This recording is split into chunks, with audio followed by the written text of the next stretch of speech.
আমার এই রেসিপিটা দেখে তোমরা অনেকেই জানতে চেয়েছো যে এই রেসিপিটা আমি কিভাবে তৈরি করেছি। এই জেলি বানানোটা এত ইজি যে তোমরা যে এটা রেসিপি আমার কাছে চাইবা এটা আমি কখনো বুঝতেই পারিনি। তাহলে তো অবশ্যই আমি ভিডিওটা করে রাখতাম।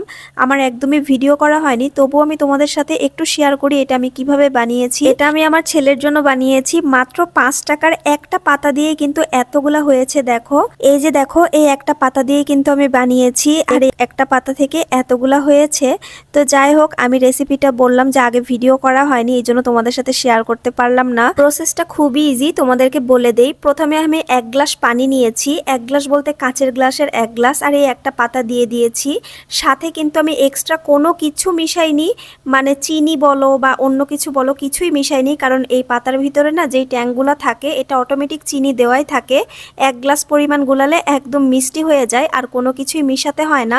তো শরবতটা করার পরে আমি জাস্ট একটা জিনিসই ওটার সাথে মিশিয়েছি, সেটা হচ্ছে জমাট বাঁধার কারণে। সেটার নাম হচ্ছে আগার আগার পাউডার। এই যে এই পাউডারটার কারণেই কিন্তু মূলত এটা জমাট বেঁধেছে। বেশি না, মাত্র হাফ চা চামচ আমি দিয়েছিলাম গুলিয়ে। তারপরে হচ্ছে আমি চুলায় দিয়েছি, মানে গুলানোর পরে চুলায় দিতে হবে। আর গরম অবস্থায় চুলায় দিলে কিন্তু চুলাতেই জমাট বেঁধে যায়।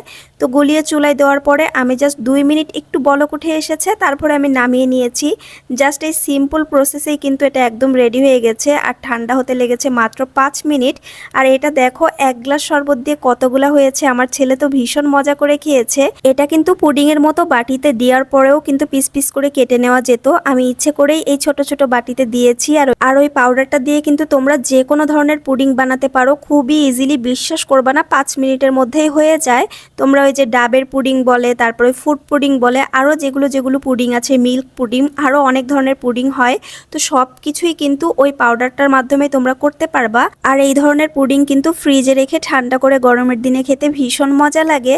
তো নেক্সট যখন আমি আবার পুডিং তৈরি করব তোমাদের সাথে ফুল প্রসেসের রেসিপিগুলো শেয়ার করব। তো আজকের ভিডিওটা এই পর্যন্তই। আল্লাহ হাফেজ।